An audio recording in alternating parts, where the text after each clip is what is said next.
Bro bro എന്താണ് കാഞ്ഞങ്ങാട് കാര്യം? എന്ത് പ്രസക്തി ഇന്ത്യയിൽ എന്ത് പ്രസക്തി എന്ന് ചോദിച്ചാൽ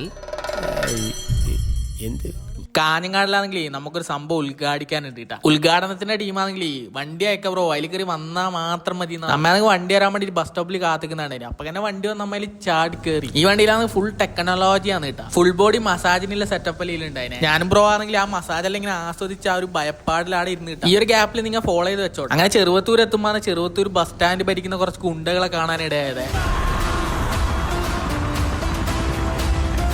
കാഞ്ഞങ്ങാട് എത്തുമ്പോഴേക്കുണ്ട് ഒരു ചങ്ങായി ക്യാമറയെല്ലാം പിടിച്ചിട്ട് വരുന്നത്. എന്താണ് ഇത് കഥ? പുരുഷന്മാർക്കൊന്നും റോഡിലിറങ്ങി നടക്കാൻ പറ്റാത്ത അവസ്ഥ. ഈ ചങ്ങായി നിങ്ങൾ എവിടെയെങ്കിലും കണ്ടിരെങ്കിൽ താഴെ കോമന്റ് ചെയ്യട്ടാ. അങ്ങനെ നമ്മൾ ഉദ്ഘാടിക്കേണ്ട സ്ഥാപനത്തിലെത്തിയിട്ടാ. കാസർഗോഡിനെ ഞാൻ പ്രത്യേകം പരിചയപ്പെടുത്തുന്നില്ല. കണ്ണൂർ കാസർഗോഡ് ജില്ലയിൽ ബെസ്റ്റ് മന്തി കിട്ടുന്ന സ്പോട്ടാണ്. ഇപ്പൊ ആണെങ്കിൽ ഒരു കാഞ്ഞങ്ങാട് ഓപ്പൺ ആയിട്ടുണ്ട്. ആടുന്നാണ് നമ്മളെ കുറച്ച് ഫോളോവർ ചങ്ങായിമാരെ കണ്ടിട്ടാ. അത് കഴിഞ്ഞിട്ട് നമ്മൾ തിന്ന് ഉദ്ഘാടിക്കാൻ വേണ്ടി പോയി. Honey chicken strips, dragon chicken wings, പിന്നെ കുറച്ച് ഫ്രൈഡ് റൈസ്, ചിക്കൻ നൂഡിൽസ്, അൽഫാം മന്തി എല്ലാം കൂടി തിന്നിട്ട് ലാസ്റ്റ് ആടുന്ന് എണീക്കാനാവും. ടേസ്റ്റിന്റെ കാര്യം പിന്നെ ഞാൻ പ്രത്യേകം പറയണ്ടല്ല. കാസർഗോഡാണ് എല്ലാം ഒന്നിനൊന്ന് കേമായിരിക്കണോ.